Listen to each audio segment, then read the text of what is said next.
Welcome back to new comics guys. मैं हूं आपका होस्ट मनीष और आज मैं लाया हूं आप लोगों के लिए आयुमी प्रोडक्शंस का इन चारों कॉमिक्स का रिव्यू। तो चलिए शुरू करते हैं।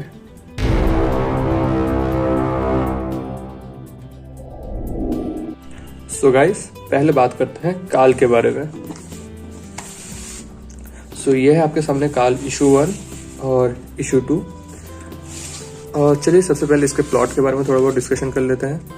तो गाइज यमराज कहीं गुम है और यमराज की जगह अब नरक में राज कर रहा है गरुड़ देवता। और दोस्तों इस स्टोरी का जो मेन कैरेक्टर है यानी कि जो प्रोटैगनिस्ट है उसका नाम है प्रथम पाठक। और प्रथम पाठक के साथ हो जाता है एक हादसा और उसके बाद प्रथम पाठक के शरीर के अंदर एक ऐसा आत्मा को दाखिल किया जाता है जिसका पाप और पुण्य की घड़ा समान रूप में भरा है। तो इस वजह से ना उस आत्मा का स्थान स्वर्ग में हो पाया ना नरक में, और गरुड़ देवता उसको एक स्पेशल पनिशमेंट देता है।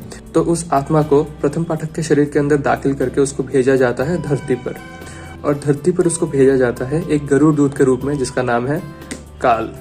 सो गाइस जो बेसिकली यमदूत होते हैं उसी का अपडेटेड वर्जन है गरुड़ दूत। क्योंकि अभी यमराज नरक पे नहीं है किसी कारणवश, तो गरुड़ ने उसका जगह ले लिया और अब ये सब सिलसिला जारी है। सो गाइस बेसिकली ये कॉमिक्स काल का ही एडवेंचर्स और मिशंस के ऊपर फोकस्ड है। तो जो पहला इशू है जिसका नाम है रिप व्हाट यू सो, इसमें हम देखते हैं कि यमराज का एक चाबुक हुआ करता था और वो चाबुक चोरी हो गया और अर्थ पे ही कोई एक मॉर्टल आदमी उस चाबुक का मिसयूज कर रहा है डिस्ट्रक्शन और हैवक क्रिएट करने के लिए। तो काल का काम होता है उस चाबुक को रिट्रीव करना, पहला इशू में। और दूसरा इशू जिसका नाम है आरंभ, यहाँ पे प्लॉट कुछ ऐसा है कि मुंबई पे एक बहुत ही खतरनाक बीमारी फैल चुका है और उस बीमारी का इलाज है मुर्दों का राजा मर्ग के पास जो रहता है भांगड़ में। सो इस इशू में काल का टास्क यही होता है कि वो मर्ग के पास जाए और इस बीमारी का इलाज लेके आए और मुंबई को बचा ले किसी तरह से। सो गाइस बिना ज्यादा स्पॉयलर्स देते हुए यही है इनका प्लॉट बेसिकली। आप इन दोनों कवर आर्ट्स को देख सकते हैं कितना बढ़िया बना है। स्पेशली इशू 2 का कवर आर्ट मुझे ज्यादा इंप्रेस किया गाइस। तो चलिए अब आपको थोड़ा इनसाइड टूर करवा देता हूँ।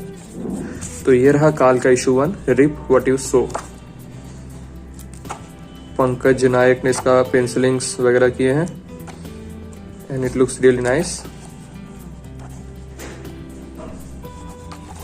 तो ये रहा यमराज का वो चाबुक जो चोरी हो जाता है।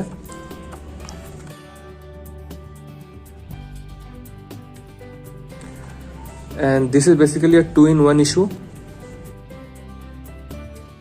सो issue number 1 is almost about 60 pages thick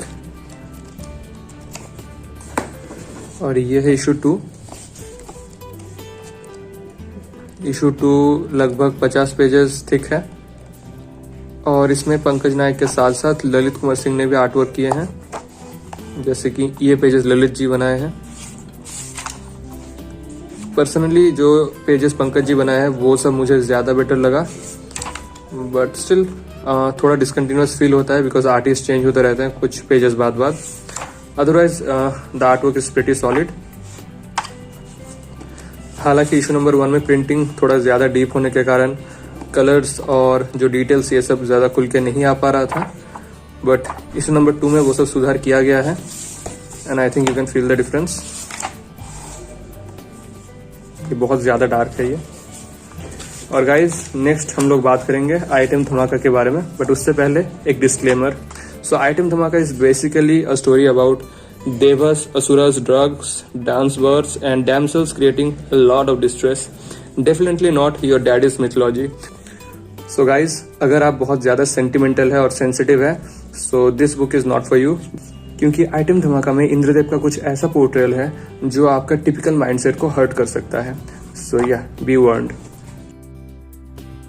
तो ये रहा आपके सामने आइटम धमाका इशू नंबर 1 और इशू नंबर 2। तो इशू नंबर 1 का नाम है गॉडस्मैक पार्ट 1, इशू नंबर 2 का नाम है Godsmack part 2। So they are basically the same story arc divided into 2 issues.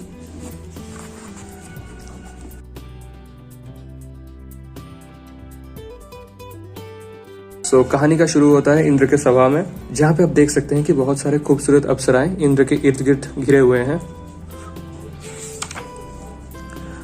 और इंद्रदेव के मिसबिहेवियर की वजह से उन्हीं में से एक अप्सरा जिसका नाम है उर्वशी, वो इंद्रदेव के ऊपर गुस्सा हो जाती है और डांट देती है और उसके ऊपर मदिरा गिरा देती है और इसी वजह से इंद्र बहुत ज्यादा गुस्सा हो जाता है और उर्वशी को भेज देता है धरती पे सड़ने के लिए basically. So Urvashi is banished from स्वर्ग टू अर्थ। और फिर हम लोग दूसरा मेन कैरेक्टर के ऊपर फोकस करेंगे, एक असुर जिसका नाम है Prahlad. So Prahlad is basically a very non violent and innocent kind of asur. इसको खून खराबा बिल्कुल पसंद नहीं है, इंट्रोवर्ट किस्म का है, पढ़ाई में बहुत ज्यादा डूबा रहता है, किसी से कुछ लेना देना नहीं है। तो इसी वजह से असुर लोग से भी उसको भगा दिया जाता है और भेज दिया जाता है धरती पे एक पनिशमेंट के रूप में। और दोनों का हर्ष यही होता है कि प्रहलाद यानी कि जो असुर है वो बन जाता है एक डांस बार का बाउंसर, और उर्वशी जो कि एक अप्सरा है वो बन जाती है डांस बार का एक बार डांसर। और मुंबई पे फैल चुका है एक ऐसा ड्रग, ये रहा वो ड्रग जिसको कहा जाता है गॉड स्मैक। और ये ड्रग यूज करते ही वो ड्रग एब्यूजर्स के अंदर कुछ सुपर ह्यूमन एबिलिटीज आ जाता है फॉर अ शॉर्ट टाइमिंग। और उसी पावर का मिसयूज करते हुए वो लोग डांस बार के अंदर थोड़ा बहुत अफरा तफरी मचा देते हैं। But Prahlad takes everything under control and so does Urvashi. और फिर इस इशू के अंत की ओर एक स्पेशल कैरेक्टर का अपीयरेंस होता है जिसका नाम है गुड्डू। तो गुड्डू के बारे में यहाँ पे हम लोग को कुछ ज्यादा पता नहीं चलता है, बट अगला इशू जिसका नाम है गॉड स्मैक पार्ट 2, इसमें गुड्डू का कैरेक्टर एक बहुत ही मेजर रोल प्ले करता है और इन तीनों मिलके एक टीम बनाते हैं। तो ये रहा असुर प्रहलाद जिसका अर्थ पे नाम है धमाका सिंह, ये रहा उर्वशी यानी कि वो अप्सरा जिसका अर्थ पे नाम है आइटम, और ये है हमारा गुड्डू। और आप लोग यही समझ रहे हैं कि गुड्डू एक मामूली सा बच्चा है, but trust me guys there is more to him than just that. So Guddu actually कौन है ये मैं ऑलमोस्ट आपको रिवील कर ही दिया था लास्ट पेज के द्वारा, बट हाँ और ज्यादा स्पॉयलर्स मैं नहीं देने वाला आप लोगों को। So Guddu is not some simple normal सा किड, जस्ट इतना ही जान लीजिए आप। तो ये तीनों मिलके जो गॉड स्मैक है यानी कि जो ड्रग अभी मुंबई के अंडरवर्ल्ड में या बाजार में बिक रहा है, उस ड्रग के बारे में मिस्ट्री सॉल्व करने के लिए ही ये तीनों मिशंस पे निकल पड़ते हैं। और इसमें भी हम देख सकते हैं कि ये जो कलर स्कीम है या पता नहीं प्रिंटिंग एरर्स होगा, तो ये बहुत ज़्यादा डीप है ये कलर्स, जिसकी वजह से फिर से वो डिटेल्स वगैरह थोड़ा मार खा जाता है। तो इशू 2 में यही प्रॉब्लम है। Another minor problem with Ayumi Productions comics is that the size keeps on varying. तो यह है इशू 2 और यहाँ पे आप साइज डिफरेंस देख सकते हैं। सेम फॉर काल में भी इशू 1 और इशू 2 में साइज डिफरेंस है। So that kind of puts a bad taste in the mouth. Otherwise, trust me guys, it's pretty good. So guys, काल का इशूज का कॉस्ट है 220 रुपीज ईच, यानी कि दोनों मिला के आपको पड़ेगा 440 रुपए। और आइटम धमाका का प्राइस है 140 रुपीज ईच, और ये दोनों ही लगभग 30 पेजेस थिक है। सो ये दोनों मिला के आपको पड़ेगा 280 रुपीज। सो इन चारों को मिला के आपको पड़ता है 720 रुपीज ऑन MRP।